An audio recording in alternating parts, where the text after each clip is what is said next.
What's going on, guys? Welcome to the Scent Bubble, and today we have yet another special episode. Today we're going to talk about something vintage, old school, a dinosaur of a fragrance that's been in the community since the late 90s.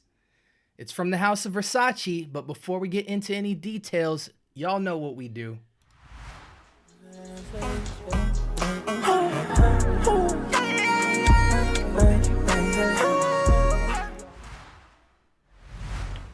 Okay, so let's get right into it, guys.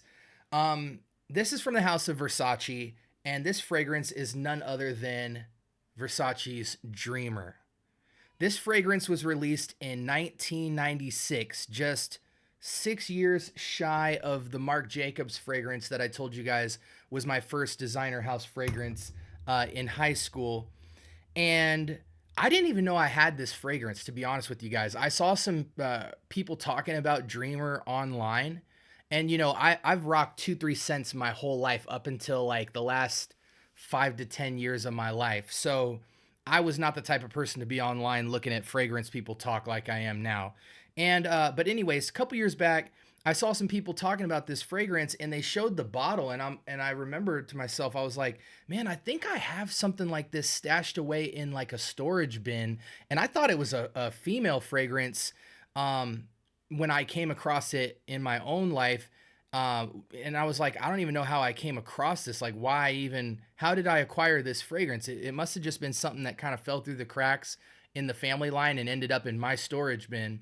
But I thought it was a female fragrance, so I didn't even question it. And you can't see any title or anything around here. So I just saw what looks like this kind of like female head here, real cheap kind of glass and plastic up top for the cap. And I thought it wasn't going to be anything special. I judged it so much by the cover that I didn't even care to spray it and get a sense of what it smelled like. So once I heard people talking about it online, I'm like, man, I think I have this fragrance. So I went back into the storage bins. Sure enough, I found it. And it took me a minute because I had to actually flip the fragrance over to the bottom to actually see it does in fact say Versace Dreamer on it. And when I found that and saw how much hype was built around it and that it's been basically a staple fragrance since the late 90s and it's still being sold today in discounters for the low, I was like, man, I got to crack this thing open and at least give it a shot. Now, I wasn't the biggest fan of it, but I certainly can put some respect on its name for having complexity. And we'll go into a note breakdown in a second. But I went ahead and sprayed it on the test strip and on my left arm. And I'm going to be honest, this isn't just because I just got done making a video about this. It's giving me similar vibes to this Marc Jacobs. And I think it might be due to the florals. Let's look. So as I told you guys before, this Marc Jacobs OG here, it's cozy and it's warm on woods, with a touch of like spice and freshness in the background at like 5-10%. But most of the heart of this fragrance, I feel, is in like a rose, florally, fresh, but it's a denser fragrance than normal sitting on woods. And that tonka bean comes through as well. This, just that nice, cozy, warm, cold weather occasion, holiday, date night, if you're suited up for a semi-formal occasion. This was just like, but when I was younger, I rocked this any season, any reason. But I'm just saying, looking back at it, that's where I saw this fragrance shine. Going to the Dreamer here, it also has quite a cozy vibe. And as we can see here, it kind of tells the story. Warm amber and tobacco blossom on the bottom, but it is a floral dominant fragrance. We've got, we've got a unique set of plants, and I think Artemisia is an herb. Okay, so it goes under greens, herbs, and fougères. Bitter herbal. Okay, so up top, we've got juniper, tarragon, artemisia. In the heart of it, as we approach the dry down, we've got iris, lily, and flax, and then that's sitting on a backbone of tobacco blossom and amber. So super complex floral fragrance. On like with a front end curb appeal of like an herbaceous green vibe on the first blast, but I definitely get the florals. Like, it's not iris, lily, or flax forward. I get everything. I get a touch of iris, touch of white floral, the flax, and then I even get the warm coziness on the dry down where all that kind of warms up and gets cozy. It's dense just like the Marc Jacobs. So I feel like the sillage and the scent bubble on this is like medium. The longevity on this is probably like 6 to 8 hours, depending on how heavy you do the sprays. But I can see why this fragrance is popular. You know what I'm saying? Warm, warmth on top of light floral I can't even say my words here. As you can see, I've had a long day. Warm amber kind of giving this hug to this floral medley, with a touch of herbs up top, just giving some complexity to the fragrance and giving it some zing up front where you're just like, you're immediately drawn to it. You don't exactly know what's in the fragrance, but you smell florals and you smell some kind of herbaceousness and you're like, whoa, whoa, whoa, this is cozy. And then it dries down on top of that amber. I definitely get that. I wonder what the flavor profile is of this tobacco blossom. Probably just another touch of floral, because it definitely rests on my skin, very floral amber.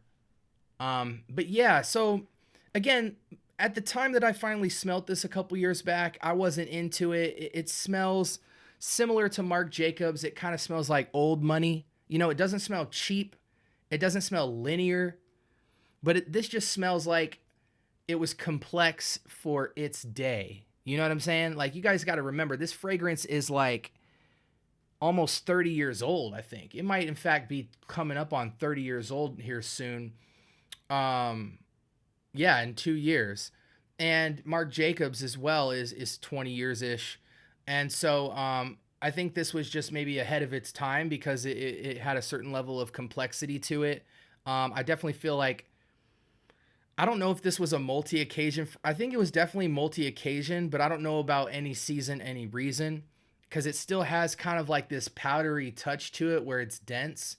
I feel like this is more like semi-formal, formal, cold weather, chilly weather type vibes. I don't think this is a warm weather fragrance. The florals are just way too heavy.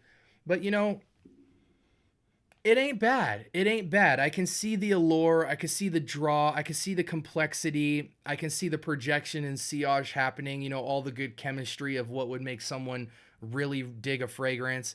And I respect it. Is it for me? No, but it wasn't made for me. You know, I wasn't even, I was like 7 years old when this fragrance came out. So it makes total sense.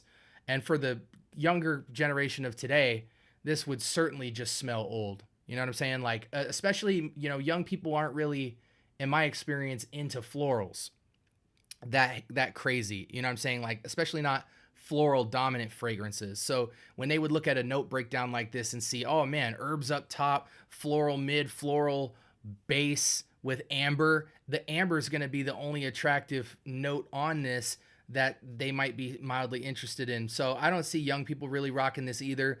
Like I said, this is old money. You know, I would say like 50 and up. I don't even think I'd take it down to 40 because, I'm approaching 40. You know what I'm saying? I'm 35. So I wouldn't rock this until I'm maybe collecting Social Security. You know what I'm saying? But, you know, when you see a house that's over $1 million, but it's just got that old stucco and the popcorn ceiling still, and they're driving the old Porsche and the old Corvette, you know, the guy getting out of the car is going to have some Versace Dreamer on.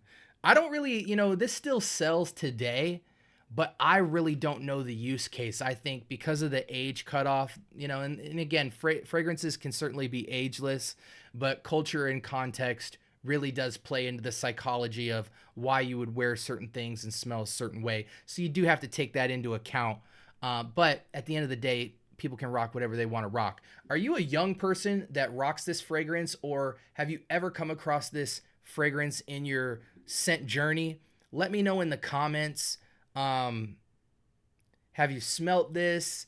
Are you somebody who's into florals? If so, what age are you at? And this is just a cool fragrance to reminisce on. It's always cool when you hear a big backstory that, I appreciate this, just having this fragrance in my collection now that I got the context of how old it is, how popular it's been, and how a lot of people once upon a time ranted and raved about this fragrance. And people still pay respects to this fragrance in the community. So, that's all for today, guys. Again, I appreciate y'all for rocking with me in the scent bubble. Sound off in the comments, man. I always love to interact with people. The only reason I ever made this channel was to talk about my fragrance journey, maybe help somebody else out who's in a similar place or wants to be more informed, and also to just start conversation about fragrance. And so it always adds a layer of depth and meaning to my videos when it sparks a conversation, when I can actually interact with another human being and kind of not just be throwing this grenade barrage of YouTube videos out there to what might feel like an empty void at times. So definitely interact with me. I always reply back immediately. And until next time, appreciate y'all for rocking in the scent bubble. Stay smelling fresh. Stay blessed.